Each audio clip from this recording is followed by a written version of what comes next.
Kita ambil contoh pada paus yang memiliki dimensi makrowatt, bilangan Reynolds-nya sebesar 300 juta, sehingga alirannya bersifat turbulen. Pada nanowatt, yakni bakteri yang memiliki bilangan Reynolds sebesar 3 kali 10⁻⁵, sehingga alirannya laminar. Bakteri tidak dapat berenang dengan gerakan resiprok, karena hanya mengakibatkan bakteri bergerak maju mundur. Berikut cara berenang dari bakteri E. coli.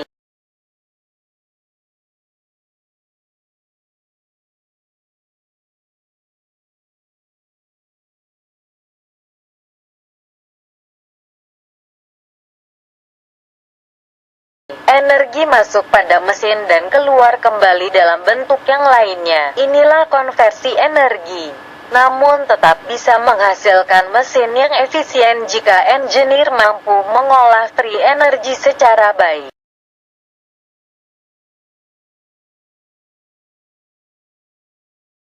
Maka didapatkan besar efisiensi yang berbeda walaupun kedua keadaan tersebut sama-sama mengkonversi energi. Untuk menjawab pertanyaan ini, kita kaitkan dengan gambar berikut yang menjelaskan mengenai osmosis dan reverse osmosis. Di ruang sebelah kanan terdapat gumpalan gula dan di sebelah kiri berisi air. Membran hanya dapat ditembus oleh pelarut yakni air, dan tidak dapat ditembus zat terlarut yakni molekul gula. Pada membran sel terjadi osmosis di mana konsentrasi rendah, yakni di luar sel menuju konsentrasi tinggi, yakni menuju ke dalam sel. Hal ini terjadi karena protein di dalam sel tidak bisa keluar sehingga air masuk ke dalam, seakan free energy naik.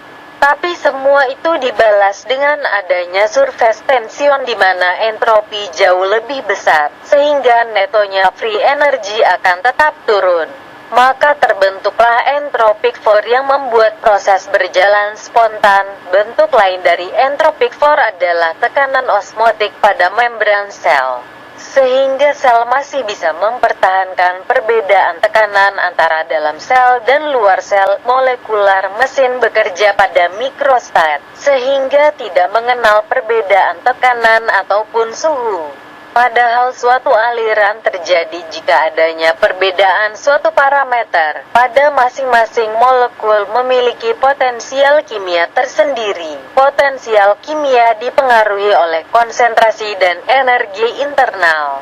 Berikut adalah kuantisasi besar dari potensial kimia. Potensial kimia menentukan arah reaksi. Jika potensial kimia A lebih kecil dari B sehingga deltanya bernilai positif, maka reaksi akan berjalan ke arah reaktan. Jika potensial kimia A lebih besar daripada B, maka deltanya akan bernilai negatif, maka reaksi berjalan ke arah produk. Inilah yang berjalan spontan.